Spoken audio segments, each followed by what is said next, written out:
Hola, has llamado a... ¿Puedo hablar? El programa presentado por Perra de Satán y... Snorkel, y no puedes dejar ningún mensaje porque aquí las únicas que hablamos somos nosotras. Empieza... ¿Puedo hablar? Aquí estamos una semana más. O sea, Llegas cansada.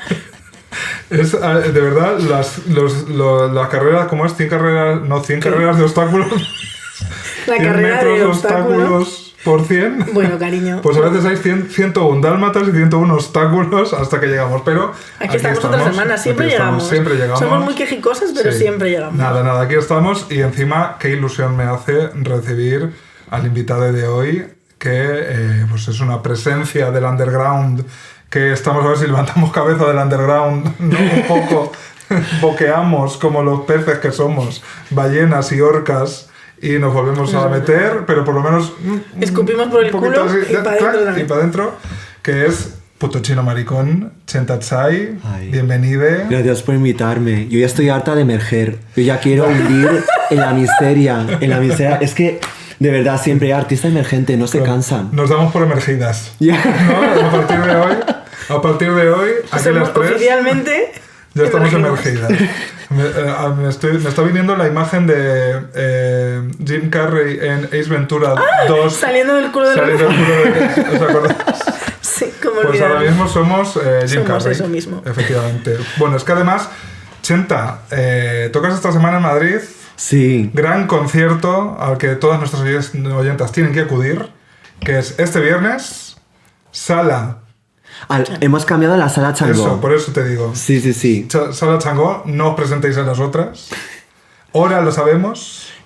Yo creo que es a las 8, por eso. Vale. Y si vais a la sala cool, os lo vais a perder, pero vamos a intentar poner un holograma de Hatsune Miku. Ahí, sí, bueno. sí, para que no lo pierdan. Por lo De menos todas la formas, experiencia. habrán avisado a la gente, o sea, nadie se va a perder.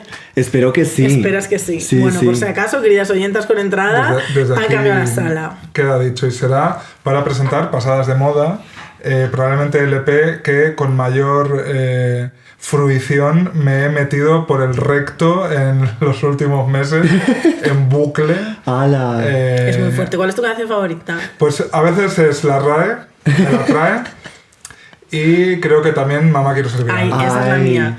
Esa es la Sí. mía. Es que me siento muy identificada, la verdad. Es muy chula. Totalmente. O sea, el guiño a Concha Velasco, ¿no? Es que claro, ahí simplemente ahí ya nos tienes, ya lo sabes. Pues sí, entonces, Pasadas de Moda este viernes, Sala Changó a partir de las 8 de la tarde, y a partir de ahí vais a asistir no a un concierto de un artista emergente, sino de un artista A un concierto de un emergida artista ya. emergido. Está. Y bueno, que trae una propuesta. Bueno, no quiero caer en tópicos de única, inigualable, no sé qué, pero siempre verte a ti encima de un escenario es un viaje. Es un viaje, es muchas cosas. Total, total. Bueno, yo esta vez me he torcido un tobillo. Es que literalmente acabo de venir de un ensayo y me he torcido. Pero no pasa nada, o sea... La vida sigue. La vida sigue, hay 4 días todavía, todo puede pasar. Me puedo amputar una pierna y volver a ponerme otra como Victoria Modesta de repente. Así que no os preocupéis. Nada, llegaremos. Show business. Todo sí, con la sí. performance. Efectivamente. Todo Bueno, para la performance. Pasadas de Moda, en mi humilde opinión, reconecta con lo que nos fascinó de la propuesta Puto Chino Maricón hace ya unos cuantos años. Es verdad que has explorado otros sonidos y otras estéticas. Siempre la estética, el sonido, las letras, todo como que, en tu caso, considero que es, pues eso, una propuesta total, ¿no? Siempre como que acompaña todo, no solo las canciones por un lado, las fotos por otra, la escenografía por otra, ¿no? Como que todo tiene un conjunto. Y Pasadas de Moda, yo creo que te has puesto muy disfrutona.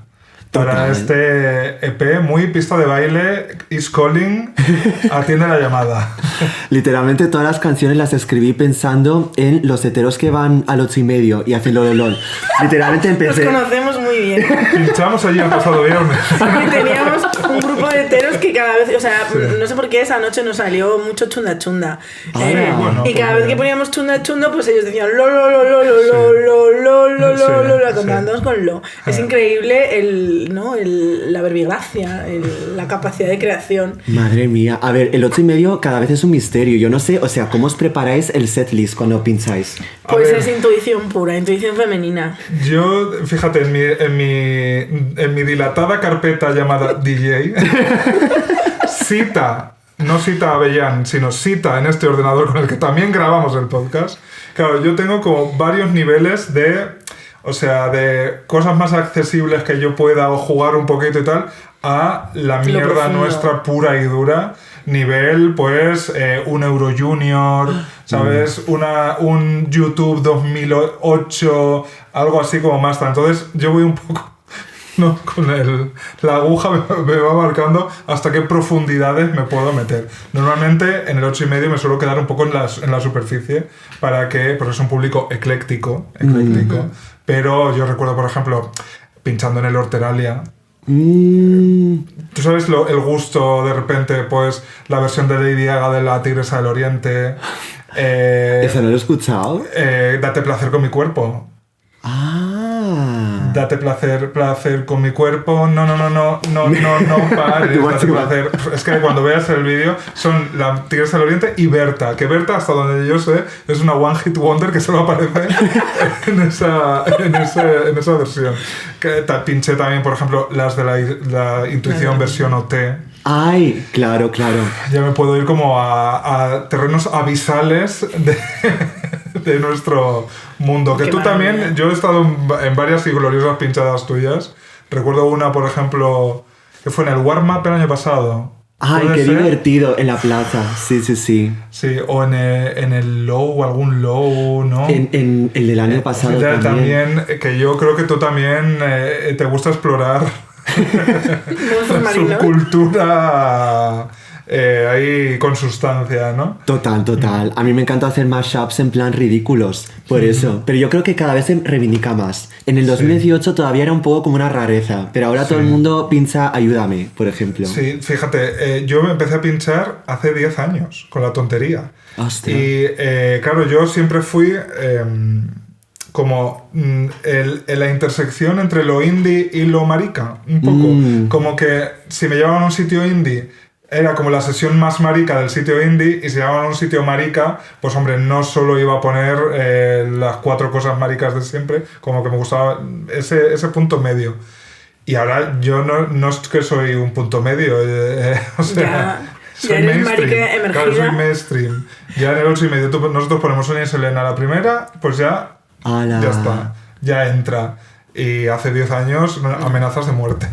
¿Qué dices? ¡Wow! Literal, así, sí. Ostras, mira, yo siempre tengo en mi ordenador, en mi pincho, por si acaso, guardado la canción de I Think You're Freaky y I Follow Rivers. He de confesarlo. O sea, hay que poner los trapos sucios en la mesa. No, pues sí. y que los comodines sirven en los juegos de cartas, quiero decir. Y al final un comodín te salva el culo. Por cierto, una de mis canciones faves es, no sé si la has escuchado alguna vez, pero si no te la paso, hay un mashup, se dice, que yo como soy bilingüe, no domino ese idioma, solo hablo zamorano. Hay un mashup que es mezclar 2 canciones. Sí. Venga, pues hay un mashup de I Think You're Freaky con Bandido, de las Azúcar Moreno. Y queda... O sea, es esta cosa que tú dices, no, y sí. Sí, te lo voy a pasar. En cuanto terminemos, te paso el link. ¡Hala, qué fantasía! No me lo puedo imaginar, la verdad. Bueno, pero estábamos en pasadas de moda también para promocionar este trabajillo. Entonces decíamos que te has ido a la pista de baile otra vez, pero ¿cuáles eran tus referencias, intenciones o qué proteína estabas poniendo ahí en ese proceso creativo? Bueno, o sea, volviendo a lo del 8,5, ¿no? Que estaba diciendo que lo había escrito las canciones justamente haciendo Lololo-Core, perdón, de repente fomentando estereotipos asiáticos. Pero, o sea, yo, por ejemplo, Mamá quiero ser viral, yo como que cerré los ojos y dije, o sea, quiero...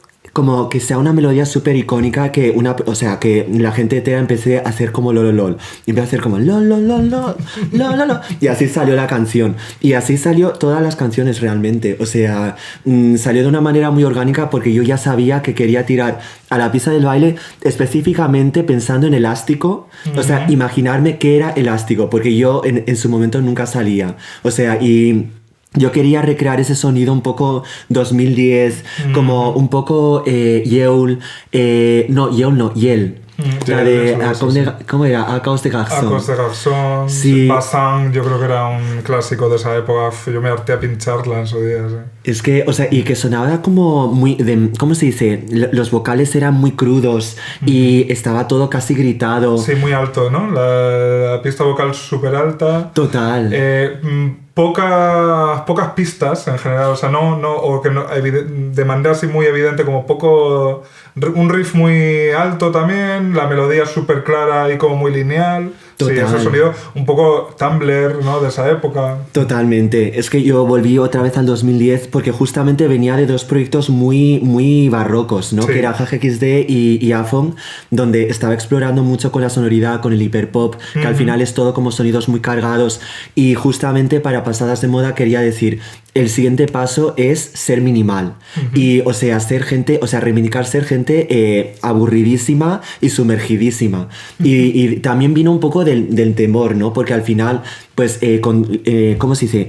Con la velocidad en la que ocurre todas las cosas, es que, o sea, un artista se vuelve viral y desaparece al día siguiente. Y cuanto más viral te haces...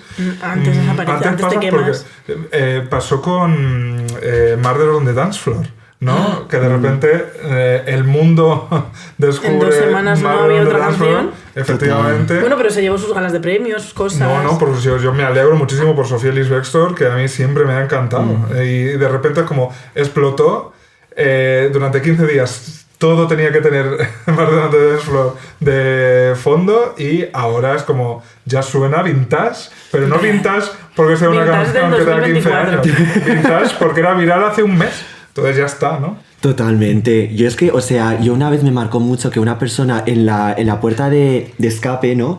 Escape es una discoteca de... De bolleras. Claro. Sí, mítica. Sí, y estaba en la puerta y de repente me dijo, ¡oh!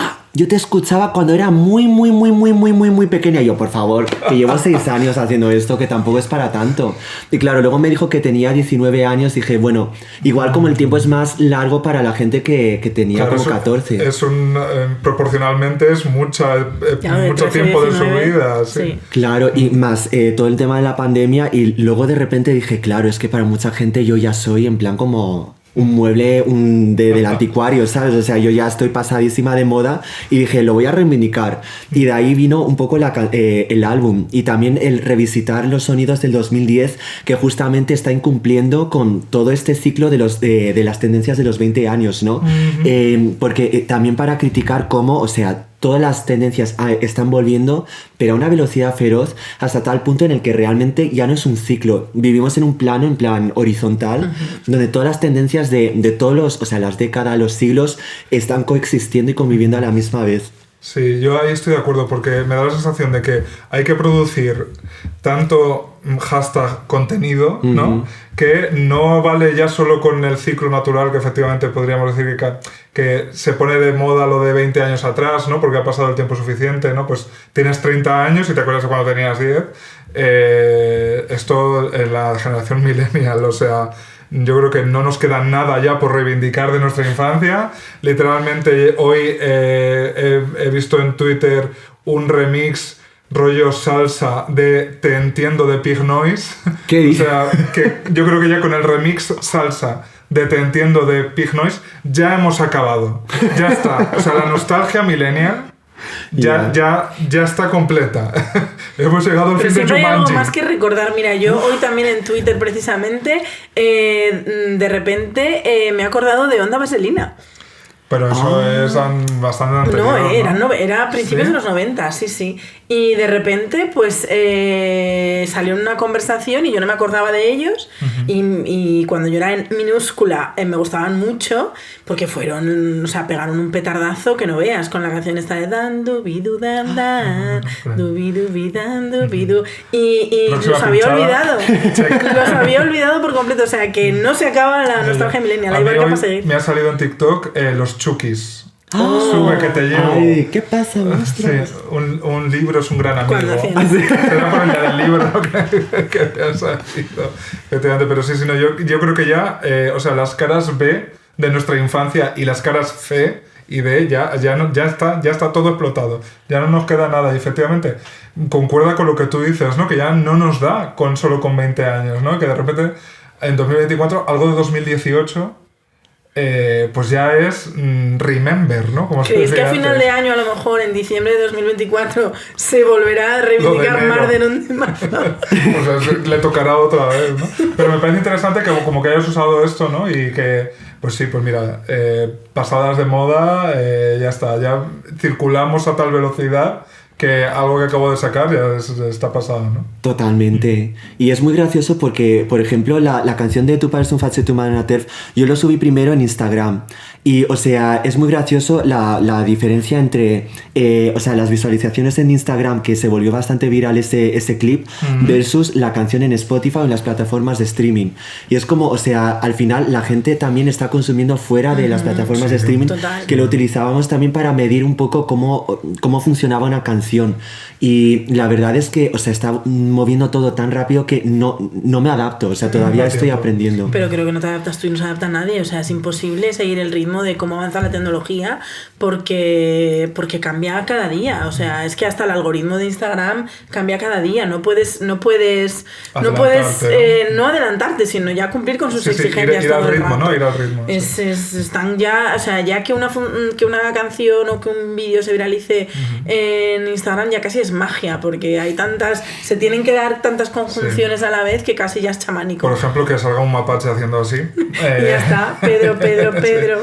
Eso tú ves si en tu proceso creativo también influye, ¿no? Más allá de entiendo que sí en la distribución, ¿no? Y en la manera de compartirlo y demás, pero en el propio proceso creativo también influye. Total, yo, o sea, hasta pasadas de moda, yo no pensaba en subir reels. Yo no soy conocido por subir reels hasta que empecé el álbum. Y sí que ahora cuando escribo música, sobre todo para pasadas de moda, yo ya estoy pensando cuáles van a ser los 15 segundos que voy a subir para los reels, ¿no? Claro. Y a mí me sabe mal porque digo, es que ¿cómo se dice? Es esto, o sea, con estas limitaciones y estos parámetros que nos estamos imponiendo por cómo avanzan las cosas, sí. ¿Realmente esto es considerado arte? ¿Realmente? A mí me cabe mucho la duda, la verdad, no sé. Y a raíz de eso, o sea, mi próximo álbum, que ya estoy trabajando en ello, de ahí viene, o sea, el título del álbum se llama EDM, como Electronic Dance Music, pero estrategias de marketing. Por eso, porque es que al final hemos acabado siendo estrategas de marketing. Sí, no hacemos arte ya, por eso. Y fíjate, yo en la música que se entiende como a lo mejor un consumo más inmediato, más rápido y tal, pero en la literatura, que ahora tengo esta experiencia de lanzamiento y tal, te das cuenta también de que tienes un momentito, ¿no? En el que lanzarte, tienes que darlo todo absolutamente. Y como no tengas la capacidad, la energía, el tiempo, las ideas o lo que sea, no va a haber otra vez, ¿no? No va a haber, y una canción de repente saca un libro otro. Sí, y una canción a lo mejor de repente pues te pasa un Murder on the Dance Floor, pero con un libro es más difícil, ¿no? Como que hay impactar cuando sale es mucho más importante, ¿no? Y efectivamente, ya no es solo escribir buenas canciones, producir con gracia, lo que sea, tener gusto, tener cultura, ¿no? Es encima cómo lo vendes, ¿no? Total. Y de eso va a depender, además, que tu discurso siempre ha sido muy guay en ese sentido, pues que es que de esto depende a lo mejor que nosotros podamos vivir de nuestro arte. O sea, que no es solo una decisión creativa, sino que pues sí, es que además queremos vivir a lo que le estamos dedicando la vida, ¿no? Totalmente. O sea, y de hecho, es que añadiendo a todo esto de como el convertir nuestro arte en contenido, ¿no? Yo estuve hablando con una amiga que trabaja también en una plataforma de streaming, pero de como rollo Netflix en Taiwán, y me comentaba que en las reuniones muchos productores a la hora de pitchear ideas siempre les preguntaba lo mismo, que era, o sea, ¿cómo de second screening es esta película o esta serie? Y second screening significa, o sea, consumo pasivo, en el sentido de tú estás viendo Netflix, pero, o sea, esta serie tiene que ser lo suficientemente pasivo para que tú puedas estar mirando el móvil mientras estás consumiéndolo pasivamente. Y yo, madre mía, es que hasta qué punto deberíamos como barrerlo a nuestro terreno, o sea, hasta qué punto es nuestra responsabilidad o la responsabilidad de las personas que nos escuchan, que nos consumen, etc. Por eso.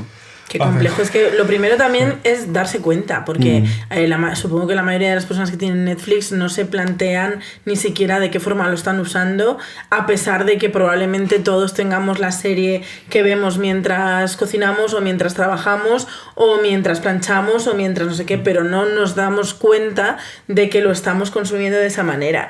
Sin embargo, plataformas como Netflix tienen medidísimo lo que hace cada usuario y saben perfectamente por qué apostar. Entonces, evidentemente, yo le echo la responsabilidad a ellos. Lo que pasa que luego vienen las consecuencias. Y las consecuencias es que, Netflix, por ejemplo, te saca como 3-4 productos buenísimos al año, pero el resto de su contenido es bastante... ¿Cómo es? Second screening. Un poco la pared core. Pero bueno, también... Algo que se mueva de colores, core. Que esté ahí como también está bien, al final, si más. o sea, igual que antes, en casa de mi abuela, por ejemplo, la tele siempre está puesta. Da igual lo que ella esté haciendo, si está cocinando en la cocina, si está por ahí, la tele siempre está puesta, ¿no? O igual que antes de la tele sería la radio, ¿no? Que la radio siempre estaba puesta y siempre era la radio no era segunda pantalla, segundo altavoz, ¿no? O sea, siempre estaba de fondo como runes, es decir, al final siempre ha habido un tipo de entretenimiento que sirve para acompañar. A lo mejor la cosa es hasta qué punto todo ese entretenimiento ha devorado todo lo demás, porque evidentemente hay muchísimos creadores. Yo creo que, o sea, yo quiero ser optimista en el sentido de que en la actualidad hay muchísimos creadores a lo largo de todo el mundo haciendo cosas chulísimas. Y claro, son ellos los que se están quedando a lo mejor sin espacios en grandes plataformas para que podamos ver una serie de época en la que no pasa nada. Pero a la vez está esa promesa permanente de si aciertas es inmediato y es como total, ¿no?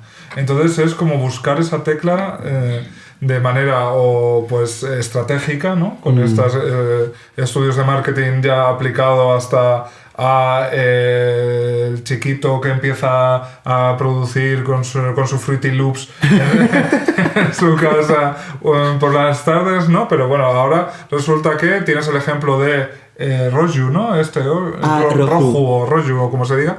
Que si eso también se puede hacer de tal manera que te catapulte, ¿no? Entonces está esta cosa de ya no hace falta que tú estés en unos grandes estudios o que tengas un contrato de edición, no. De alguna manera siempre está la promesa capitalista de tú si lo haces bien, si aciertas, te va a funcionar.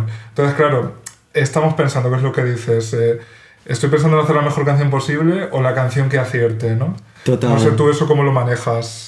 Totalmente. Sí que es verdad que en Jaja XD y Afong, o sea, me di muchísima licencia creativa de decir, ahora voy a hacer lo que yo quiera. Y luego en Pasadas de Moda sí que empecé a sentir un poco esa presión. Y sí que quería hacer algo que fuera accesible y que yo también, o sea, si lo escucho, a mí me apetecería bailarla también. O sea, es que sí que ha habido como más, como una negociación entre, o sea, mis inquietudes y a la vez cómo me escuchan desde fuera. Y también, o sea, echaba de menos ser trash, honestamente. Sí, está bien ser pretenciosa de vez en cuando, ser Marina Abramovic, pero ya mi tiempo se ha pasado, o sea, de verdad, sí. No, yo creo que tu tiempo no se ha pasado, pero es verdad que todo este, lo que tú decías, este barroco, hiperpop... eso también cansa. No, y que... No cansa en el sentido de, uff, qué cansada estoy, sino que como que el propio proceso es más complejo, ¿no? Entonces, yo creo que está también como explorar el trash también se puede hacer como desde un punto de vista súper artístico, ¿no? Que no es lo primero que te salga, que a lo mejor lo primero que te sale está muy bien, ¿no? Siempre se dice que la primera composición de MGMT fue Kids, o sea que es lo primero que hicieron y si uno lo piensa, pues tiene sentido, es muy sencilla y fíjate, ¿no? Lo que supuso. Pero sí, a ver, yo creo que todos te descubrimos, o casi todos, con Gente de Mierda y el espíritu Gente de Mierda de repente como que ahora palpita bastante, ¿no? En Pasadas de Moda y ha pasado como el tiempo suficiente como para que reconectemos incluso con quiénes éramos nosotras escuchando y bailando Gente de Mierda hace... 5 años, ¿no? 6 años. 6 años, madre claro. mía. Claro, tú como artista me imagino que también has evolucionado en ese sentido y que bueno, pues que ahora construyes esta propuesta pues desde otro lugar, ¿no? Y con una evolución. Total. Yo creo que, o sea, también mi vuelta a ese sonido del primer álbum también viene de la inquietud de querer volver a imitar la artificialidad, ¿no? O sea, pero desde un lugar, como dice Susan Sontag, entre comillas, ¿no? O sea, porque al final lo camp, todo se entiende entre comillas, y me gustaba esa falsedad, como esa artificialidad. Porque también lo veo muy queer, ¿no? O sea, llevándolo a lo queer. Porque al final, o sea, estoy contando la historia, pues, de un niño nepo baby que, o sea, está estudiando en un boarding school donde están intentando reformarles, pero él, o sea, insiste en querer ser viral y se escapa, que, o sea, esta es la historia detrás de Pasadas de Moda. Y, claro, o sea, yo quería como hacer sátira, pero desde un lugar muy queer y muy camp, y de ahí nace como esa estética trash, ¿no? Desde la artificialidad. Porque al final, o sea, sobre todo gente no hegemónica, para nosotros, o sea, la realidad siempre ha sido muy rara, siempre ha sido muy artificial, ¿no? O sea, la forma en la que, yo qué sé, la gente pues cis heterosexual, normativa, se socializaba, no era como nos socializábamos. Yo me acuerdo que fui a mi primera fiesta cuando tenía 16 años o algo así, me invitaron al Junior de Capital. Horrible idea, acabé traumatizadísima y pensé que eso era socializar. Claro, y yo no entendía nada, el por qué hablaban de esta manera, por eso siempre lo he visto todo entre comillas, ¿no?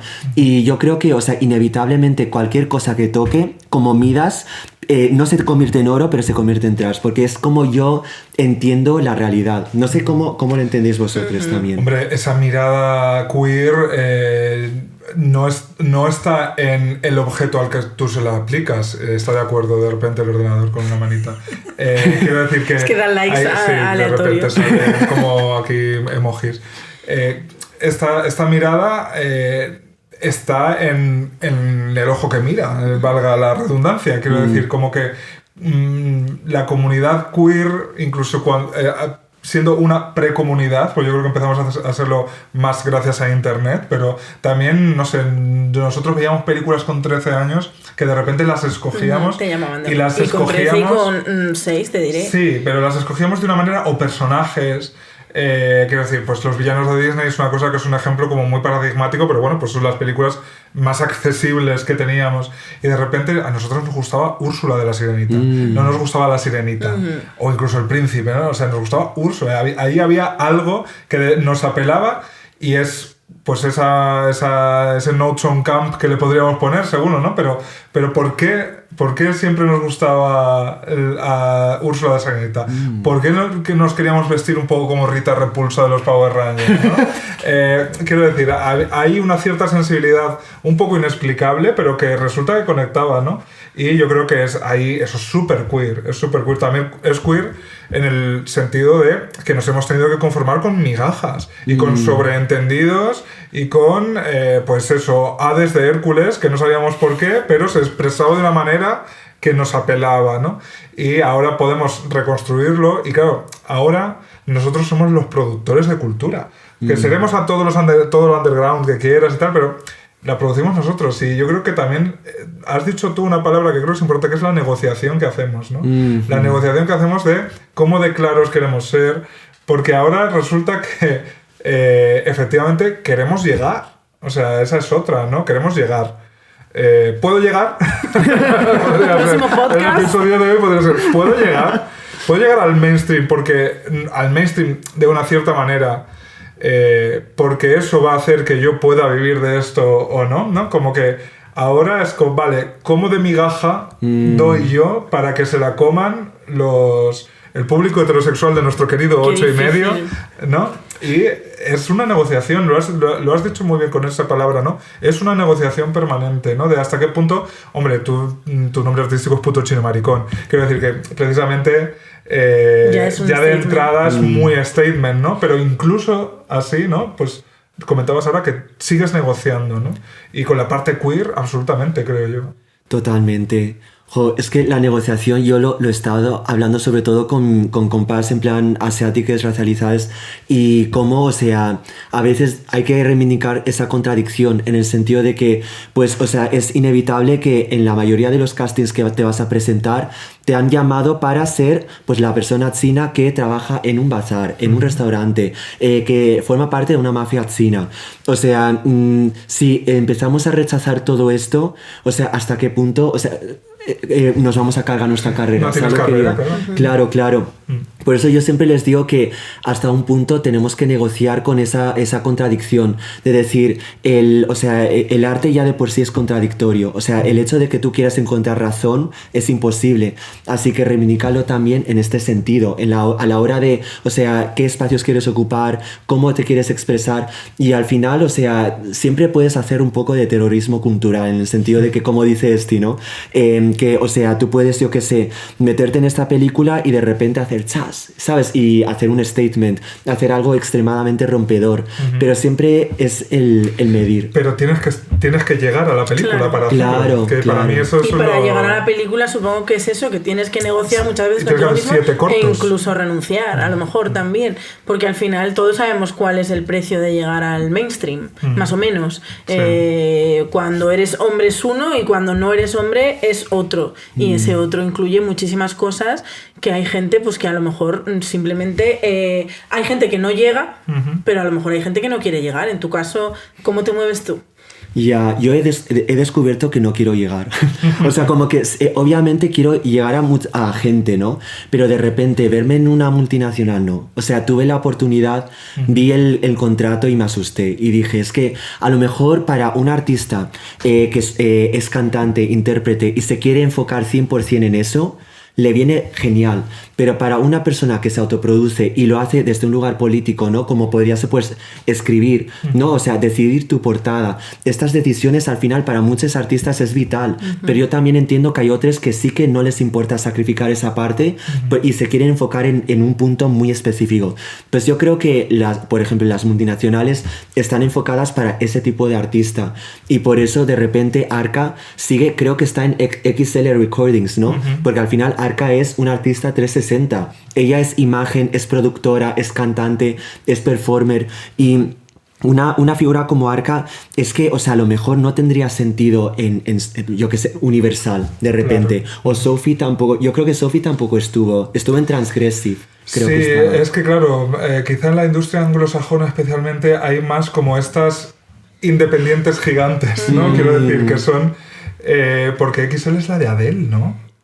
Es verdad. O sea, como que el es que carro Adele, de Adele, alguna forma también empezó siendo un claro, poquito... Adele era indie, ¿eh? Sí. O sea, que Adele como que tiró de XL hasta convertirla en multinacional porque estaba ella dentro, ¿no?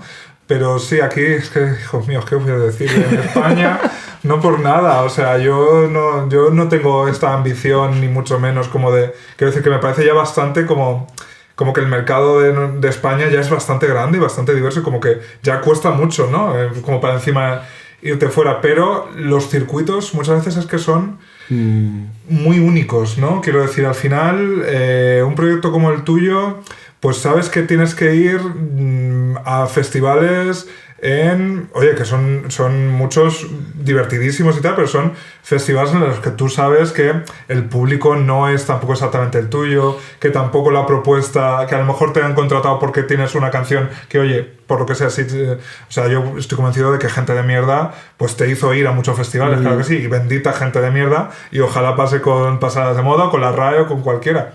Pero que van a verte gente que solo conoce esa canción porque la ha escuchado en Radio 3. Entonces es como... O en los stories de Instagram. Lo digo esto, efectivamente, en los reels que haces. Ahora dices, ha empezado, pues haces muy buenos reels. El reel en el que bailabas un poquito de cada canción...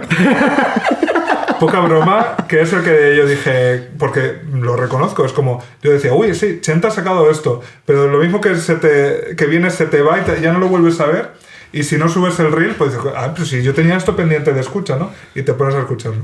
¿Qué quiero decir con esto? Que me enrollo, como siempre.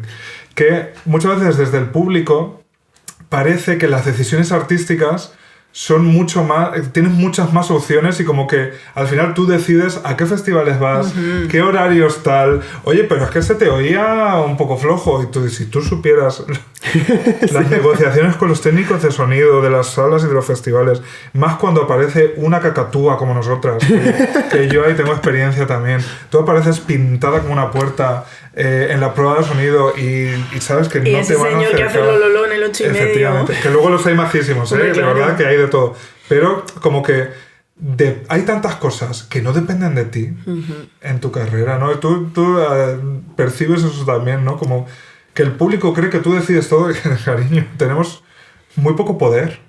Totalmente. Y además es que yo creo que muchos festivales no son conscientes del nivel de producción de muchas mujeres y personas no hegemónicas en general. O sea, la producción de vosotros cuando estabas con Rocío, o la de Samantha Hudson, o la de Genesi. Es que, o sea, llevan una producción tan grande, no solo de make-up, sino de, pues eso, de la proyección, o sea, no sé, el set design. Sí, la propuesta en general que está cuidada, ¿no? Claro, hay que respetarla. Claro, y luego nos dan, pues, 1 hora, o menos, 5 minutos para montar, yo qué sé, un dildo enorme, por ejemplo.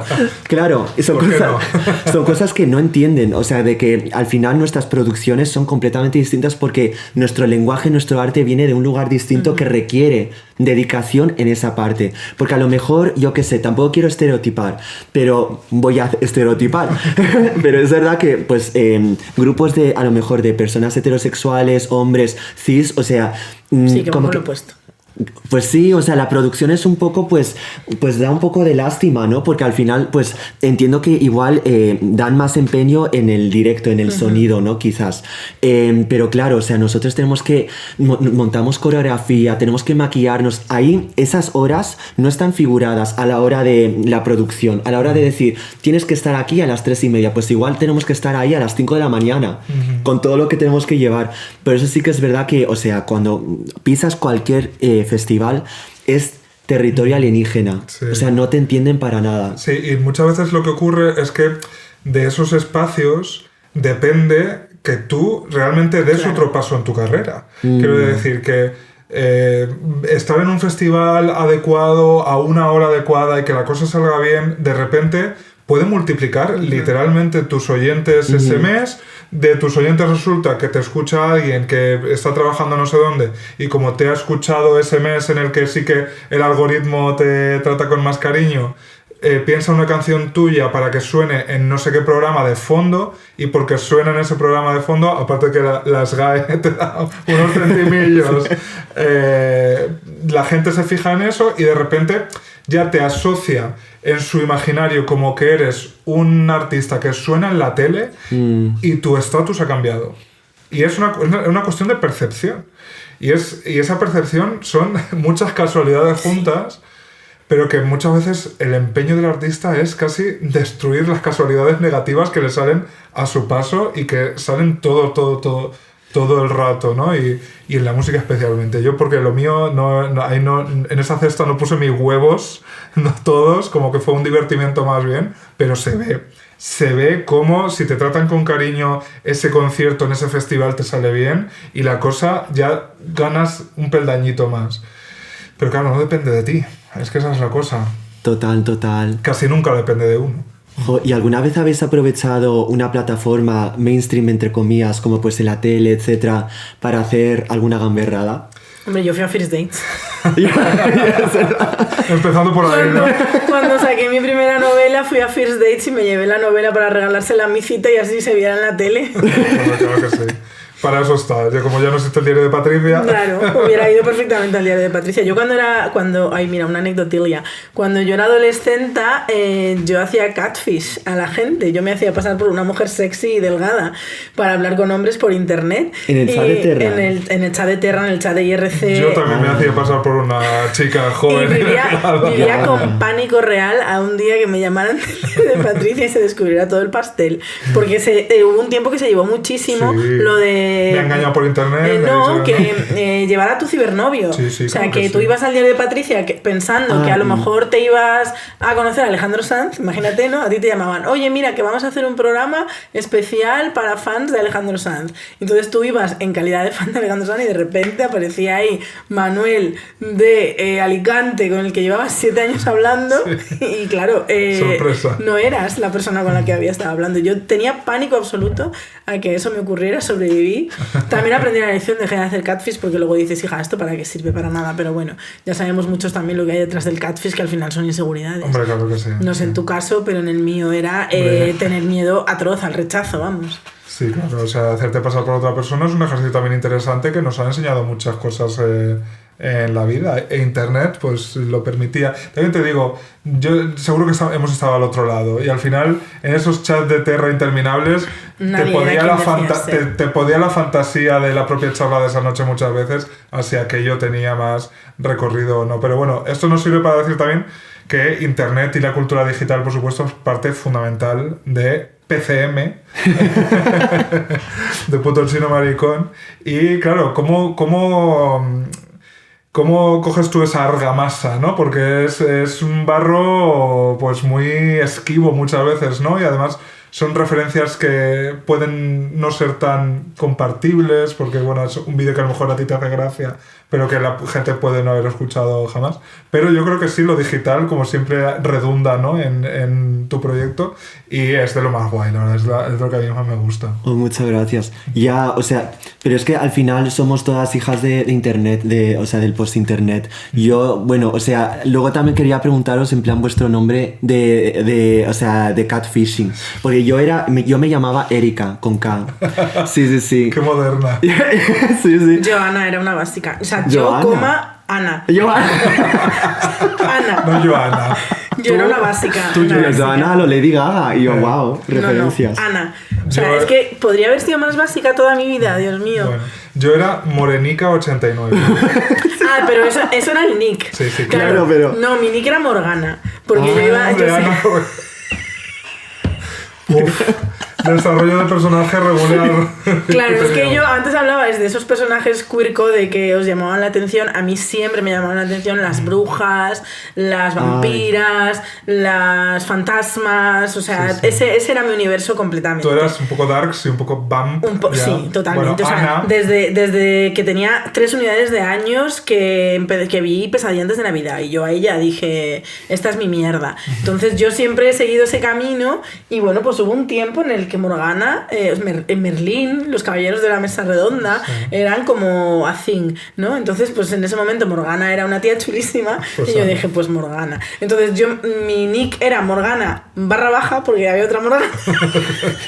Maldito chat de Terra. Y luego ya cuando intimábamos, pues yo me llamaba Ana y siempre tenía 17 años. O sea, yo desde los 13 hasta los 18 he tenido 17 años en los chats, y bueno, pues evidentemente ahí grande. Pasó de todo y vi de todo, y bueno, pues ya está.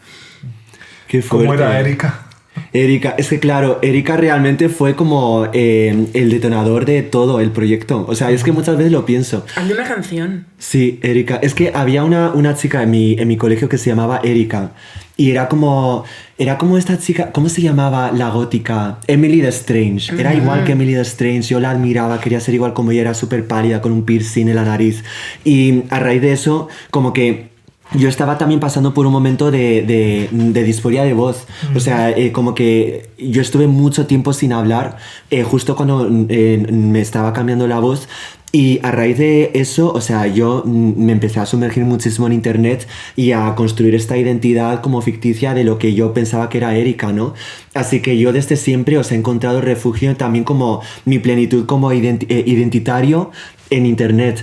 Y no fue hasta que pasó bastante tiempo. Yo creo que sobre todo lo noté en 2012, cuando empezó a salir todo este movimiento de C-Punk y todos los artistas de SoundCloud que eran super queer y como que jugaban mucho con los códigos pop y, o sea, como que los twisteaban, un poco como esta tendencia de camisetas que seguro que volverá a finales de este año, en plan como, yo que sé, el logo de Louis Vuitton y por debajo ponían Lord Voldemort, o lo de Chanel 666, ¿os acordáis? Claro, hombre, el logotipo de los Ramones, pero son los nombres de no sé qué, o sí, todo eso, claro. Claro, o sea, y yo creo que todo esto surgió... las camisetas de tiendas de guiris que Sí, no, han ahora ya es una ahí. cosa mainstream absoluta, claro. Esto envejeció fatal y además, claro, yo como persona taiwanesa, la gente lo veía y no entendía el chiste, porque claro, o sea, nosotros, pues que quieras o no, pirateamos muchas camisetas y pensaban que simplemente yo no entendía el mensaje, pero era como, no, lo estoy haciendo de manera meta. Consciente. Claro, y realmente como todo este movimiento, un poco como post-Banksy, ¿no? De resignificar el pop desde una mirada queer, desde el humor sobre todo. Pues la verdad, en internet, sobre todo en Tumblr, SoundCloud, allí fue también otro detonador de Erika, ¿no? O sea, de hecho yo tenía una página de Tumblr en el que yo era Erika, yo reivindicaba el pastel goth, que era como esta estética como gótica, pero de color pastel. ¿Tú también tuviste tu fase? A ver, la reconozco como parte de ese universo, pero no, yo iba por otro lado. Yo ya como que dibujaba, subía mis dibujos y tal. Pero sí que yo siempre fui muy de pop art, ¿no? Yo me obsesioné con Andy Warhol como todas. Claro. Obsesión que continúa hoy en día, porque más allá de lo bien o mal que te caiga él como persona, que era pues también muy discutible, pues todo su universo es que no hay otro por la potencia que ha tenido, pues yo que sé, es que en el Mac tú te pones el photobooth y tienes tu efecto Andy Warhol, ¿no? Como que eso me parece ya como muy total, como creación ya total. Ahora en TikTok está muy de moda ser un cuadro de Van Gogh. ¿Ah, sí? Hay una tendencia esta semana que es subir una foto, meterle un filtro y parece un cuadro de Van Gogh. Entonces ya se ha pasado lo de la estética PlayStation 2. Claro, yo me Era quedé la ahí. semana pasada. Claro, es que estamos en otra semana. Ay, por Dios, no puedo más. Pero de Andy Warhol, o sea, solo quería añadir, es un gran referente obviamente para el proyecto, y de ahí vino el concepto de arte contenido, porque justamente, o sea, yo estaba buscando, o sea, un híbrido entre, o sea, lo que es crear arte, la contradicción de crear arte y ser consciente de todos los parámetros, los requisitos que nos exigen, pues la tecnología, las plataformas de streaming, y claro, o sea, pop art fue, o sea, también como un referente a la hora de crear el concepto de arte contenido. Él, por ejemplo, decía que para él su mayor ilusión sería hacer el retrato oficial de un dictador. Oh, wow. De un dictador en curso, quiero decir, de una dictadura. Sí, dictante. Claro, dictante. No después, que pues él tiene muchos, de hecho. Entonces decía que, claro, que digamos, éxito podría ser comparable al de crear una obra, un retrato, que sabes que va a estar en todos los edificios de un país, en todo tal, y que lo va a reconocer desde el más rico al más pobre del país, o sea, todo, ¿no? Entonces, a ver, es una butade, pero pues de repente conecta con esa cosa totalmente capitalista, ¿no? Por lo demás, de pues sí, si este es el tablero, entonces esto es el jaque mate, ¿no? O sea, en este tablero esto es el jaque mate. Y a una escala microscópica respecto a eso, pero en realidad es un poco lo que estamos haciendo con la creación y poniéndola en internet y demás, como vale, nos ha llegado este tablero, nosotros sí que como que las casillitas del tablero intentamos inventarnos una nueva, de repente una que vaya para abajo, ¿no? Y que se convierta en una cosa como mucho más polimorfa, pero en el tablero queremos avanzar, también nos Claro, pero era un mayores. poco lo que comentaba yo antes, que es que en el mundo en el que vivimos y en la manera en la que se mueven las redes sociales y cómo compiten entre ellas, el tablero cambia cada semana. Sí, hay nuevos caminos y no se sabe cuál es el bueno, ¿no? Pero bueno, ¿tú cómo crees que ha cambiado el mundo de la música y su recepción desde que empezaste? ¿O cómo crees que el proyecto se ha adaptado a esos cambios?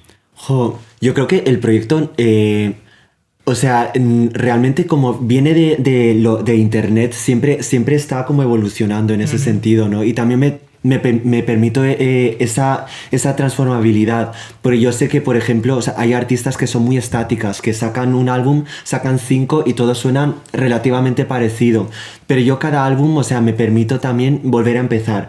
Ya que los tableros están cambiando cada hora, cada segundo, pues digo, mira, pues yo también, ¿no? En plan, yo también voy a jugar un poco este juego, la verdad. No sé. Y respecto a la confianza e ilusión que hace falta para sostener un proyecto a lo largo de los años, porque la gente también tiene mucho... Quizá esto ya ha ido variando, pero parece que tener un grupo es tan guay, o que tener un podcast es tan guay, que creen que solo con ilusión ya te llega. Ya, no.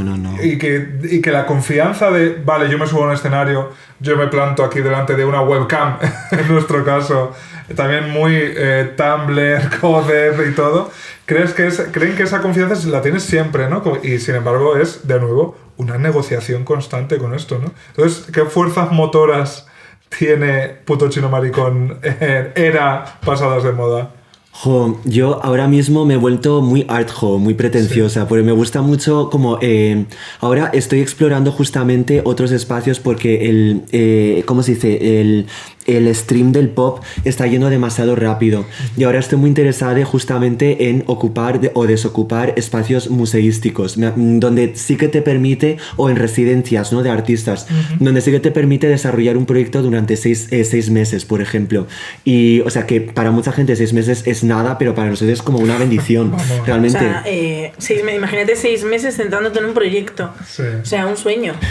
O sea, por ejemplo, ¿cuánto tiempo habéis invertido? O sea, yo esto lo empecé a calcular con mis álbumes y yo o sea, el resultado te sorprenderá. ¿Sabes lo típico en TikTok que te dicen, no digas esto, tienes que empezarlo así para que la gente le dé like? Sí. No, o sea, pero sí que es verdad que, por ejemplo, pasadas de moda, así con la tontería, yo solo le dediqué creo que eran 2 semanas para escribirlo, en plan, pero como discontinuadamente, ¿no? Sí, pero es verdad que yo ya me acerqué con la idea muy clara de esto es el sonido, este es el principio y la filosofía que quiero albergar, pero por ejemplo... o sea, en general todos mis proyectos apenas salen del 1 año. Quizás el de Jaja XD, el que menos gustó. O sea, eso como que le dediqué 1 año y medio durante la pandemia, por eso. O sea, más o menos vosotros, a la hora de escribir, por ejemplo, vuestro libro... Pues fíjate, eso el añito también no te lo ha quitado nadie. Es una buena pregunta, porque claro, yo pienso, lo que es el proceso de mi novela... Yo lo pongo de cuándo empecé y cuándo terminé, fue 1 año y medio, pero yo pienso... Si concentro los días, los ratos y las horas que he podido escribir, ¿en cuánto tiempo lo habré escrito? En 2 meses. Porque claro, vas trabajando y haciendo otras cosas. Quiero decir que si yo hubiera tenido solo la novela y yo, vale, dedico 1 año y medio solo a esta novela, a lo mejor hubiera tardado ese 1 año y medio, pero de otra manera muy distinta, ¿no? Sin embargo, aquí como que tenía que aprovechar cada rato, cada tarde libre, cada tal, es que cada fin de semana. Es otro tema, que la manera en la que creamos ahora tiene sus particularidades, y una de ellas es que en la mayoría de los casos estás haciendo otras cosas a la vez y no te puedes dedicar de la manera en la que te gustaría o plenamente, o como explicabas tú también la semana pasada, que dedicabas tus noches, porque por el día tenías que trabajar. Noche, sí. Entonces, claro, eso también tiene interferencias en el resultado final. Absolutamente. Y que no digo que sean negativas, quiero decir que... No, son las que son. Son las que son. Pero es que no podríamos saber cómo sería tu novela si hubiera otras circunstancias. O sea, sabemos cómo es tu novela en las circunstancias que se han escrito. Sí. Pero yo, por ejemplo, desde que he tenido... Yo se podría decir que en 2014 es cuando yo he empezado un poco a escribir de manera pública a través de internet o de manera profesional, cuando he empezado a cobrar por escribir, ¿no? A partir de 2014. Y yo desde entonces siempre he soñado, siempre he soñado con esa fantasía del escritor que se va 2 meses a la montaña y solo se tiene que preocupar de escribir. Y nunca lo he conseguido. O sea, porque siempre hay algo más que hacer y siempre hay algo más a lo que tienes que dedicar el tiempo, porque al final escribir no da tanto dinero. Entonces, mientras estás escribiendo tienes que conseguir el dinero por otros medios, y esos otros medios pues suele ser el trabajo, evidentemente. Total. Jo, pero es que la escala, por ejemplo, ¿pensáis que, ¿cómo se dice? A lo largo de los años, la escala de vuestros proyectos ha reducido para compensar con, o sea, la velocidad en la que están ocurriendo las cosas? O sea, por ejemplo, pues en vez de escribir a lo mejor una novela de 500 páginas, o sea, decir, no, pues igual me pongo de límite 150. Bueno, y que al mercado le encanta que sean 150, porque las novelas gordas no se venden igual que las pequeñas. Es más bien eso, ¿eh? Yo creo que, sobre todo en el mercado editorial, se premia ya la brevedad, incluso un poco la fragmentación, pero porque la gente no solo escribe fragmentariamente, sino que lee fragmentariamente, ¿no? Sí. Entonces es como que pues se lo pones fácil, ¿no? Como decías, explicabas tú antes, ¿no? Pues una serie que te lo ponga fácil para que tú puedas combinar lo que ves con otra cosa. Hombre, leer tienes que dedicarle plena atención, pero probablemente si son párrafos cortos y capítulos muy cortitos en un libro corto, pues tienes la mitad, de hecho, ¿no? Sin embargo, pues ahora, por ejemplo, están Los escorpiones de Sara Barquinero, que es el fenómeno ahora mismo y que es un tocho así, y como que de repente parece que lo que ha roto, ¿no?, es que sea un tocho, ¿no? En un momento en el que parece que los tochos Cuando yo era pequeña tengo la sensación de que lo cool, lo guay, era leer tochos. O sea, cuando eras un gran lector es porque habías conseguido leer tremendos tochos. Bueno, tengo yo esta idea, bueno, más que cuando era pequeña, cuando era adolescente. Sí, puede que parece que tiene más mérito, ¿no? Sí. Y puede haber un libro muy breve. Hombre, por supuesto. que sea mucho más dificultoso o complejo que realmente que la lectura sea, y luego puede haber pues estos bestsellers, o sea, que son así, pero porque va taca y te enganchas y te lo lees en 2 tardes, no tiene nada que ver. Pero bueno, la música es verdad que como se consume de tantas maneras, parece como que hay que elegir, ¿no? Hay que elegir, pues vale, este es el hook para que lo pongan en el TikTok, pero incluso que se pueda pinchar de una determinada manera en una discoteca, ¿no? Y como que el proceso creativo está todo el rato, es un poco más ciclotímico. O sea, que parece que tienes que poder adaptarte a todo.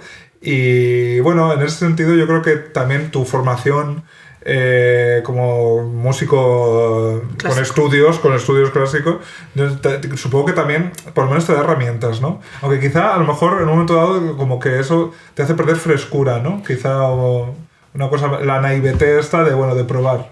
Totalmente. De hecho, o sea, yo esto lo dije varias veces también. El álbum de Pasadas de Moda, yo utilicé el micrófono que grabé para el Corazón de Cerdo con Diésel al Vapor, porque justamente yo lo grabé en el estudio y muchas de las canciones no sonaban bien, sonaban demasiado limpias. Yeah. Y a un punto en el que dije, wow, es que esto no conecta con mi arte, con mi visión. Y sí, o sea, muchas veces la educación te traiciona en el sentido de que ya asumes muchas cosas, ¿no? En plan, lo que odio es como enfrentarme al ordenador y ya, en plan, sin haber escrito nada, ya tener como estructurada qué va a pasar. En plan, pues aquí está el puente, aquí está el verso, no sé qué, y así funciona. Yo ahora, la verdad, como que me gusta mucho jugar al autosabotaje, de decir, vale, pues ¿cómo puedo utilizar este software de la manera más incorrecta posible? Yeah. O sea, y de ahí encontrar una resignificación de todos estos instrumentos, ¿no? Y yo creo que, o sea, de ahí salió un poco, sobre todo el anterior proyecto AFON, que era simplemente, o sea, utilizarlo todo mal. Y de ahí, en plan, pues volver a aprender todo, realmente. Y explorar un poco pues las opciones casi plásticas, ¿no? de esas herramientas, ¿no? Que no seguir el manual de instrucciones, sino pues ponerte a juguetear, ¿no? Que eso también es un poco la rebeldía del músico clásico, porque no sé cómo habrá sido tu experiencia aprendiendo piano. Yo también soy pianista. Bueno, eres violinista, ¿no? Sí, sí. Yo pensaba que habías estudiado piano. Pero bueno, todas estudiáis piano. Sí. Bueno, pues violinista. Que en el conservatorio, al final, la sensación con la que yo me fui del conservatorio fue que te intentaban encajar en un molde y en unos tiempos y en unas maneras de hacer las cosas. Me sentía un poco como con los cánones de belleza. En plan, da igual cuánto te esfuerces, jamás vas a llegar, jamás vas a ser suficiente. Entonces yo creo que todos los músicos que hemos tenido esa formación, de alguna manera necesitas rebelarte contra ella más tarde o más temprano, porque es tan asfixiante pasar por un conservatorio que si realmente decides dedicarte a la música, porque yo, por ejemplo, tiré la toalla y dije, bueno, estuve muchísimos años sin tocar el piano. O sea, teniéndolo en casa, no levanté la tapa durante 6 o 7 años por lo menos. Bueno, iba a decir del trauma, sí, pues a lo mejor sí que es un trauma de esa presión tan grande que suponía sentarse a tocar el piano. Y los que habéis logrado tirar para adelante, ¿tú crees que puede ser esa rebeldía contra lo que estudiaste cuando estabas allí? Totalmente, total. Yo de hecho, yo me acuerdo, o sea, y además añadiendo a lo que dices, yo creo que el sistema, la pedagogía en los conservatorios es un poco capacitista, en el sentido de que, claro, o sea, les da igual, o sea, es que ya solo el examen de acceso... Ya, total. O sea, eso es entrenamiento, eso es un circo chino. De verdad, es que tienes que entrenarte desde pequeña para enfrentarte a esos jurados, realmente. Pero más allá de eso, yo me acuerdo una vez hablando con mi profesor de violín en superior, y estábamos tocando un capricho de Paganini, creo que era el 16 o el 17, no me acuerdo ahora mismo. Y había un pasaje lleno de octavas. Y yo, aún habiéndome licenciado del Conservatorio Superior, sigo sin saber tocar bien octavas seguidas, o sea, pasajes de octavas seguidas.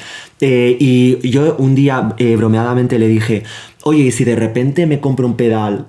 Y, o sea, un pedal de estos que doblan la octava, una nota, y lo solucionamos, o sea, porque va a sonar casi igual. Bueno, se cabreó un montón y dije, es que, o sea, ahí muestra también un poco el... levantar la cabeza. Es que yo también le dije, a Paganini le da igual si era, o sea, considerada una diabla. ¿Sabes lo que digo? O sea, como que, ¿cómo se dice? De hecho, sería muy fiel utilizar. Y luego llegó Malikian y dijo, ¿ah, sí? Sí. Por eso digo que es muy capacitista en el sentido de que, o sea, por el mero que se piensan que todas tenemos una estructura parecida, que, o sea, como se dice, nuestro físico, nuestra fisonomía está construida desde la misma manera, y obviamente, o sea, mi mano no va a tocar el violín de la misma manera que una persona que a lo mejor le mide los dedos como la de Everything Everywhere All At Once.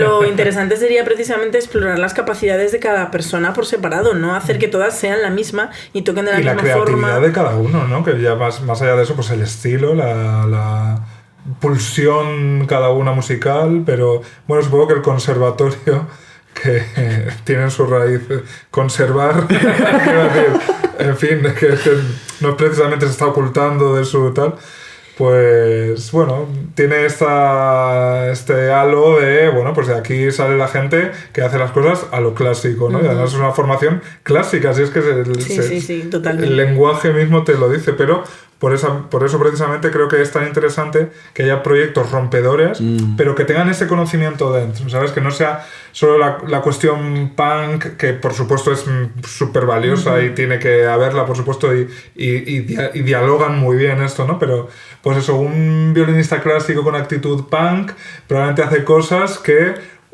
alguien que se atreve a tocar pero que no tiene ese conocimiento y que es autodidacta, a lo mejor descubre otras, ¿no? Y creo que eso es lo interesante, pero de nuevo también pues ahí juega un poco lo que uno espera conseguir, o con la visión de los demás, ¿no? Y la presión, de que eso lo hablabas tú ahora, Bea, también, la expresión de los demás. Por eso creo que Puto Chino Maricón, ¿no? El proyecto pues es desde todos sus ángulos tiene un poco esa idea de dinamitar todo lo que tocas. Total. Casi, ¿no? Y también, o sea, es un poco como volver un poco a escuchar mi cuerpo, ¿no? En el sentido de, en el conservatorio, o sea, a mí me decían mucho que mis improvisaciones eran alucinantes, y esto vino a raíz de que yo había escrito una cadencia para el concierto de Rode, creo. Y, o sea, como que yo me había dado cuenta que, o sea, me costaba mucho interpretar, no sé si a ti te pasaba, a compositores, ¿no? Porque, sobre todo compositores barrocos, yo nunca les he entendido, o sea, porque, no sé, o sea, el humor barroco y el mío, la verdad es que no congenia. Y fue a raíz de eso, cuando salí del conservatorio, o sea, no tuve la oportunidad realmente de improvisar, de jugar con esa parte también humorística, de decir, pues venga, voy a tocar esto y lo que salga te lo vas a comer, ¿sabes lo que digo? Y yo creo que también el proyecto surge un poco a raíz de ese anhelo de decir, jolín, me siento ahogadísima tocando, yo qué sé, pues esta obra y déjame como disfrutar de la música. Y también yo lo noto mucho en el público. O sea, ¿quiénes iban a verme en el conservatorio? Mi padre. Mi padre grabándole en su cama y mis pobres abuelos que han tenido que comerse todo eso. Con el poco tiempo que les quedaba en la vida, se han comido 30 minutos viendo el concierto de Tchaikovsky, de verdad. Pobrecito. Pero viendo a su nieto seguro que también les gustaba mucho, pobrecito. Pues donde también podemos ir todos, sí, y hay mucho público, es en los cines. Y concretamente los cines Renoir, que como siempre nos traen la recomendación de la semana de Mano y Voz de Begoña Piña. Hola a todos. Ya podéis ir al cine a ver Civil War, la nueva película de Alex Garland. Es una historia de periodistas intentando sobrevivir en un país, que es Estados Unidos, que está inmerso en una guerra civil. Kristen Stewart, Wagner Moura, Kylie Spiney y Stephen Henderson son los protagonistas, aunque atención al momento de la película con Jesse Plimons. Garland no explica demasiado en esta película. Solo nos deja saber que hay dos ejércitos enfrentados y poco más. Los periodistas intentan atravesar varios estados hasta llegar a la Casa Blanca para hacer la que parece que va a ser la última entrevista al presidente. También probablemente el último. Un despliegue visual impresionante, un trabajo de sonido espectacular, mucha tensión. Todo eso en algo más de hora y media hacen una película muy disfrutable. Nos vemos en el cine. Qué ganas de ver esta película, Enrique, sí, te lo juro. Sí, grandes críticas y luego Kirsten Dunst. Hay muchísimo hype. Pues, yo tengo muchísimas ganas. Además, la última película de este director que vi, ¿tú la viste? Que se llamaba Men, me dejó el culo tan torcido, o sea, salí del cine así. Pues a los cines Renoir todas van a ver Civil War y gracias como siempre a Begoña Piña y a los cines Renoir como siempre. Bueno, como ya vamos acariciando el final, creo que tenéis algo de lo que queréis hablar así los dos en comandita. Senda y yo teníamos una conversación pendiente, efectivamente. Hemos pedido la palabra porque una conversación pendiente que se remonta como 2 años atrás, yo creo ya, porque habíamos hablado por Instagram, tú y yo, Chelo, pero nos habíamos quedado a medias y queríamos retomar una conversación sobre las cancelaciones de internet. Ya, claro, o sea, esto realmente surge a raíz de, bueno, o sea, para la gente que no lo conozca, ¿yo lo digo o lo dices tú? Hombre, aquí lo conocen todos porque sí, claro, o sea, aquí lo conocen todos, más que nada también hubo un episodio dedicado exclusivamente a hablar de ello, de que hace 2 años y medio, más o menos, fue la famosa cancelación de Perra de Satán en internet y sus consecuencias o no consecuencias, pues nos han llevado hasta aquí. Totalmente. Yo creo que, o sea, como siempre, ¿no? Yo, o sea, tengo una postura muy clara frente a la cancelación en el sentido de que yo no creo en la cancelación y, o sea, pero sí que es verdad que, o sea, sí que estoy a favor al final de obviamente la disculpa y también la reparación, ¿no? Yo también quería como abrir esta pregunta a todos para reflexionar realmente cómo se repara, ¿no? O sea, en este caso, porque claro, o sea, yo tampoco soy, o sea, una persona que pertenece a la comunidad gitana, soy persona racializada, sí, pero, o sea, muchas veces me lo he preguntado. Cuando una persona ha hecho daño, ha escrito los tweets que has escrito tú, que son muy fuertes, honestamente, o sea, ¿cómo, o sea, ¿cómo se plantea esa reparación? O sea, ¿qué es lo que nosotros, o sea, consideraríamos reparable? O si es que se puede reparar, ¿sabes lo que digo? Y eso, pues sí, yo por supuesto también es una pregunta que yo en su momento me hice porque claro, bueno, porque no lo sabía, o sea, tampoco le voy a dar más vueltas, ¿no? Cuando surge una cosa así, por mucho que tú puedas decir, bueno, es que esos tweets son de hace muchos años, es que yo no pienso así, es que bla bla bla, o en el contexto de Twitter no siempre se dice exactamente lo que piensas, sino que muchas veces se escribe por, bueno, o sea, ¿qué quiero decir? Que lo puedes justificar de 1000 maneras, pero la cosa para mí no era justificarlo. Yo desde el primer momento tenía claro que lo que quería era asumirlo, en plan, no echar balones fuera y decir, Pues mira, sí lo hice y evidentemente ahora que lo veo de repente así todo puesto, me causa una vergüenza enorme y me causa un rechazo enorme y me gustaría saber qué puedo hacer. Entonces, la manera en la que yo he llevado esto y lo sigo llevando, porque quiero decir, es una cosa que trae cola y más en un mundo en internet donde las personas que quedan marcadas muchas veces quedan marcadas para siempre. Entonces, para mí el primer paso, por ejemplo, fue empezar a escuchar a personas gitanas. O sea, empezar no a escucharlas hablar de mí, sino a escucharlas hablar de... En general. Sí. Entonces, interesarme, leer libros, interesarme por los debates que están, las opiniones que se mueven, etcétera, etcétera. O sea, y era como un camino de, primero, antes de pensar en una posible reparación, tendré que tendré que gastar mi tiempo en dedicárselo a voces a las que yo no había escuchado prácticamente nunca. Entonces, por ahí empezó para mí. Y ya no solo a la comunidad gitana, sino al mundo del antirracismo en general, ¿no? Por ejemplo, me apunté a varios talleres antirracistas, acudir a charlas, etcétera, etcétera. O sea, sobre todo, para mí era importante eso, unas voces a las que yo de manera... ¿cómo se dice? Como de manera, o sea, como que queriendo, a lo mejor no me había acercado aún, decir, no, pues ahora voy a gastar mi tiempo en escuchar a todas estas personas. Y también para mí era importante, que esto no sé si ya es a lo mejor también un ejercicio de falsa modestia o vete a saber, pero bueno, a mí me parecía que era la forma que había que hacerlo, que era hacerlo de manera... ¿cómo decirlo? O sea, sin publicitarlo, ¿no? Sin decir, sí, mira, es que me he apuntado, he hecho 2 talleres de antirracismo, entonces ya me podéis quitar la cancelación. O sea, yo nunca he querido rebatirle a nadie lo que tuviera que decirme. O sea, si tú a día de hoy, aunque esto pasara hace años, tú necesitas decirme algo y necesitas decirme, pues a mí esto me dolió, o a mí esto me afectó, o a mí esto me hizo ver de otra manera, es que yo, lo mismo que te decía a ti, yo no quiero cortarle la voz a nadie. Yo no quiero que nadie... O sea, yo no quiero no hablar de esto, ¿no? Que era lo que me preguntabas tú de, oye, ¿te importa que toquemos este tema? Y es como, no, para mí es todo lo contrario, porque por la experiencia que yo he tenido en estos años, cuanto más lo he hablado, más he aprendido y más he reflexionado y más he tenido acceso a otros puntos de vista que no son el tuyo, porque al final, por mucho que te muevas en contextos diversos, por mucho que leas y por mucho que tal, tu punto de vista no va a dejar de ser tu punto de vista. Si solo te fías de él, es bastante difícil que tu opinión cambie y que tú evoluciones. Entonces, también me parece muy importante para mí y en general, y sobre todo teniendo un altavoz como por ejemplo os puedo hablar, que nos escuchan, tampoco somos el podcast más escuchado, pero bueno, que nos escucha gente, poder plantear estos temas aquí, a mí me parece que es valioso hablar de ello. Ya. Vosotros habéis invitado, ¿no? A personas o sea, artistas, escritores de la comunidad gitana, a lo mejor.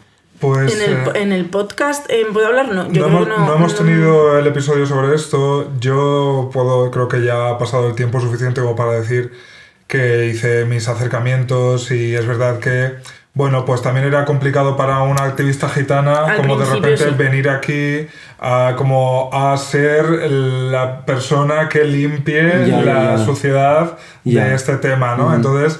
Pues bueno, puedo decir que no la semana siguiente, por supuesto, pero que sí que hubo una intención y bueno, ha continuado después bueno, pues sí, vamos a dedicarle un espacio a este. Pero es verdad que, y lo entiendo, pero incluso no con activistas gitanas, sino con activistas antirracistas que de repente sí, como son más visibles en ese sentido, y yo he entendido perfectamente pues que no hayan querido venir. Es que lo entiendo porque...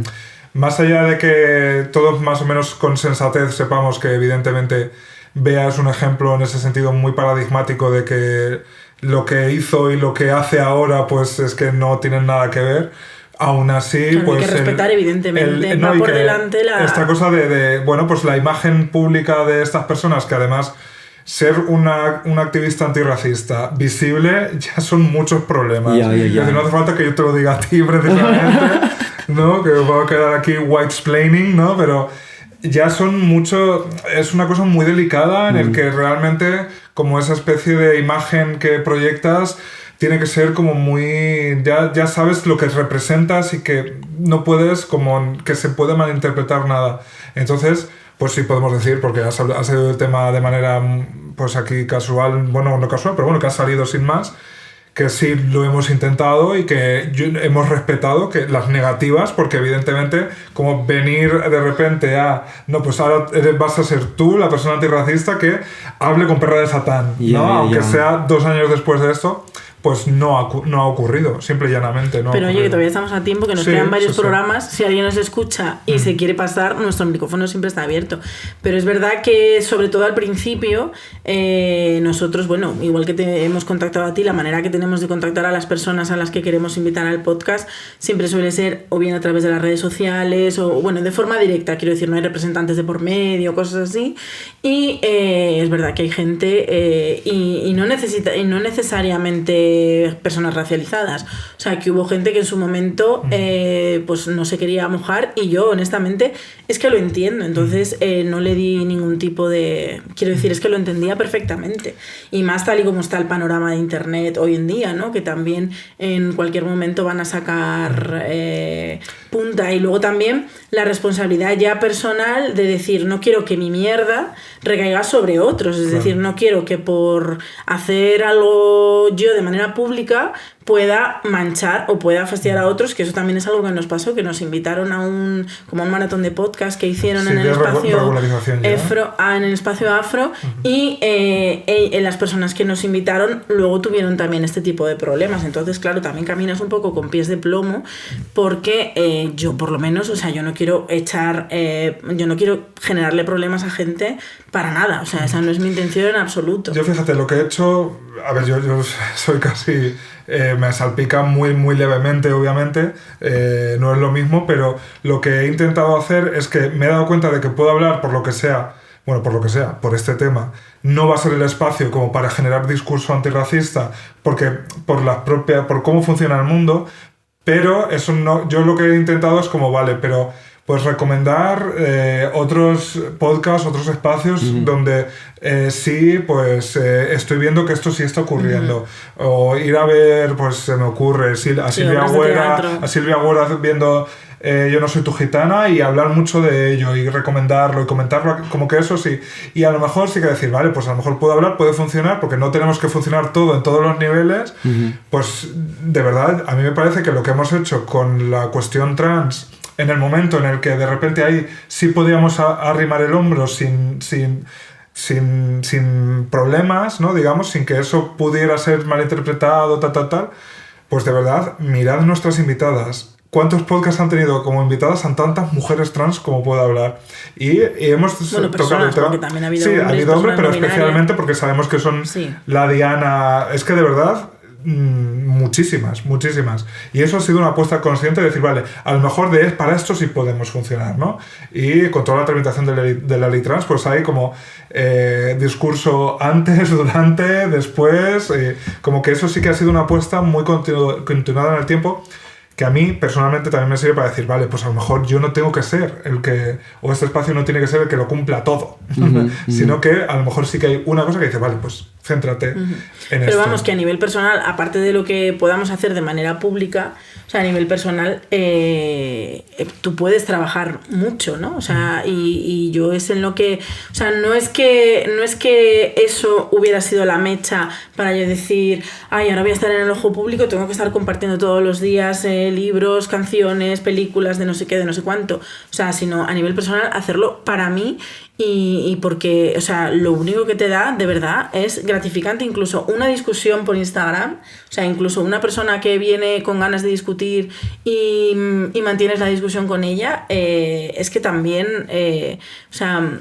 También yo también eso lo valoro, porque al final lo que estás haciendo es avanzar tú y cambiar tu manera de pensar. O sea, yo en ese aspecto, ya desde el momento en el que salieron esos tweets, ¿no? Lo que decía Enrique, que no es, o sea, mi caso no es el de la persona a la que le sacan los colores, por ejemplo, y desde ese día ya tiene que empezar a ser una persona modélica para que no se los tengan que sacar.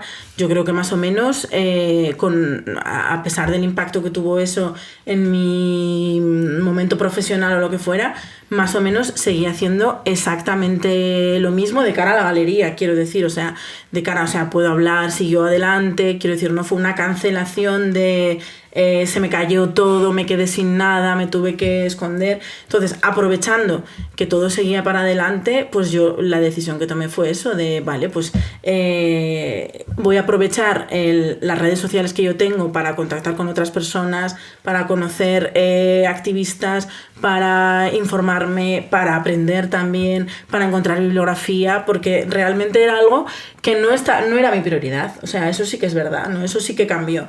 Que algo que no era mi prioridad, de repente pasó a ocupar un lugar de interés importante, porque veía, o sea, yo noté enseguida en mí de que sí había una carencia ahí, ¿no? De que yo no había, igual que podía estar yo diciendo, sí, porque yo estoy súper deconstruida como mujer feminista, pues a lo mejor con el antirracismo no tenía las pilas tan puestas. Entonces eso a mí me sirvió, y por supuesto que o sea, claro que te viene bien, es que al final todas estas cosas, como a nivel humano, es que te vienen bien. Entonces me alegro, vamos, no que me alegro de que me haya pasado, pero sí me alegro de que gracias a eso todas las consecuencias que tuvo pues han sido satisfactorias. Y yo no quiero decir que porque ya hayan pasado 2 años y medio no esté dispuesta a que haya una reparación pública, o sea, que cierre esa puerta de no, yo en el público ya no quiero hablar de esto para nada. O sea, si surge la oportunidad, yo siempre he estado hablando, o sea, siempre he estado abierta a hablar del tema, y he participado en varios debates, también he hablado con personas activistas y vamos, que siempre estaba abierta a ello. Ya. Bueno, en tu caso el antirracismo también pues forma parte de la esencia, ¿no? de puto chino maricón. O sea, es que lo hemos naturalizado, pero es muy fuerte, ¿no? la carta de presentación. Y no sé si tú también ves desde ese lado de ser una persona racializada en un país profundamente machista también, y racista. Y homófobo ya por el maricón también. También.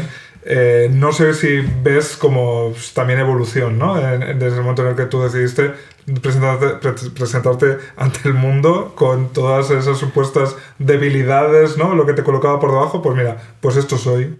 Totalmente. Yo creo que sí, realmente, o sea, cada vez hay más personas dentro de la red y se es más fácil, ¿no? Por ejemplo, pues con lo que ocurrió recientemente con la película de Chinas, pues la verdad es que yo me sentí muy apoyada también, o sea, porque es ¿cómo se dice?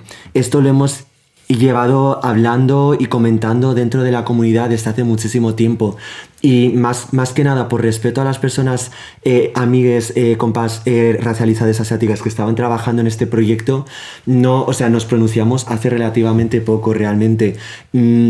Lo que sí, o sea, siempre, ¿cómo se dice? O sea, no estoy diciendo que la forma en la que me acerqué a hablar sobre esta película fuera incorrecta, porque yo creo que al final sí que hay que reivindicar el dolor, en el sentido de cuando alguien, o sea, como dice Jota Mombasa, ¿no? La activista, escritora que admiro muchísimo, que al final, o sea, escribir lo que he escrito es asimilar que en nuestro sistema es violento. O sea, eso no lo va a quitar nadie. Y que, o sea, yo no estoy convocando una guerra, no estoy declarándola, sino como dijo Jota, estamos afilando una navaja para presentarnos a la guerra que ellos han convocado, para, o sea, justamente respondiendo a nuestra desobediencia, ¿no? Y yo cuando, o sea, ¿cómo se dice? Yo, pues en este sentido, devolví el golpe, o sea, metafórico, escribiendo lo que escribí. Obviamente se podría, pues yo qué sé, se podría haber hablado directamente con la directora. Yo por eso, o sea, ¿cómo se dice? Yo también quiero mostrar mi duda de manera pública, porque al final, ¿cómo se dice? Es muy artificial, es muy falso pensar que, o sea, cuando un activista o una persona se posiciona frente a algo que es racista, o sea, como que es como se acerca de una manera como 100% tajante de dar como de decir sí, es que es así y te cancelo y aquí fin de la historia. Yo no estoy cancelando a Arantxa, estoy denunciando la mala praxis de esta película, el hecho de que, o sea, es muy probable, allegedly, voy a decir allegedly por si acaso, de que la historia lo haya prestado That's My Wig, bueno, That's My Wig más bien, de los libros de Gazpacho Agridulce. Entonces, ¿no es eso ya contradictorio en el sentido de que tú, como una persona ajena a la comunidad asiática, quieras cedernos voz, quieras visibilizarnos y a la vez estés, o sea, That's My Wig allegedly, o sea, una creadora asiática? O sea, yo, ¿cómo se dice? Respondí de esta manera, no solamente respondiendo a pues mi ira, que yo creo que es algo que tenemos que hacer todos, o sea, porque la violencia sistémica existe y la violencia va hacia nosotros y es completamente normal defendernos y para nada, o sea, estoy haciéndome tone policing. Pero sí que, o sea, no quiero que se entienda como si le estuviera cancelando o como si, o sea, de repente dijera que las películas chinas las películas con personajes chinos solo lo puede hacer gente china. Eso es súper esencialista. Y hay muchas personas blancas que han hecho películas alucinantes o libros alucinantes hablando sobre la comunidad china. Yo lo que estoy hablando es que tú tienes una responsabilidad, sobre todo si vas a hacer una crítica social o vas a hacer una película que gira en torno a lo identitario casi por completo, porque si tú le quitas eso, realmente la película pues no tiene nada más. O sea, honestamente lo he visto varias veces para poder pues criticarlo y tener una opinión. Pues yo sí que creo que en ese sentido tiene que asimilar esa responsabilidad y siento que no lo ha hecho ni pues eso con Carmen y Lola, ni con el anterior corto que sacó con Panchitos, ni con la de Chinas, y pues tiene que desarrollar también un poco de autocrítica en ese sentido y es lo que estoy pidiendo realmente. O sea, yo no estoy para nada cancelando a nadie, de nuevo no creo en la cancel culture, simplemente quiero pues eso, iniciar de nuevo el diálogo y también es una respuesta a la rabia de siempre estar silenciadas, ¿no? O sea, porque ya de por sí nuestra cultura es muy ajena en muchos sentidos a la cultura española, sobre todo a la hora de enfrentarnos a ciertas situaciones, controversias, polémicas y a los conflictos en general. Y yo no quiero que, o sea, se interprete de esta manera. Y por eso yo, pues, respondí de esta manera y lo defiendo al 100%. Y de nuevo, esto es un diálogo al final.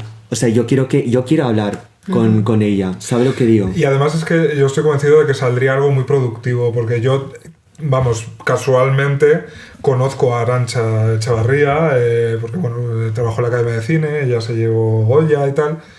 Y yo, tampoco es que la conozca mucho, pero por lo poco que la conozco, yo estoy convencido de que este resultado probablemente era lo contrario a lo que ella pretendía conseguir, ¿no? Quiero decir que probablemente esto suena no así, pero que la intención era buena, pero claro, tú puedes tener la mejor de las intenciones y que el resultado no acompañe esa voluntad por razones cualesquiera, pero sobre todo cuando uno no está hablando de su experiencia vital y resulta que la experiencia de la que habla es una experiencia minorizada, que te pone en lugar del otro, que es pues eso, una comunidad o un colectivo o lo que sea, que por razones históricas o de cualquier tipo ha tenido un estar en el mundo, una experiencia pues muy maltratada, muy maltratada, como que de repente mostrar eso tú puedes querer ayudar y estás haciendo lo contrario.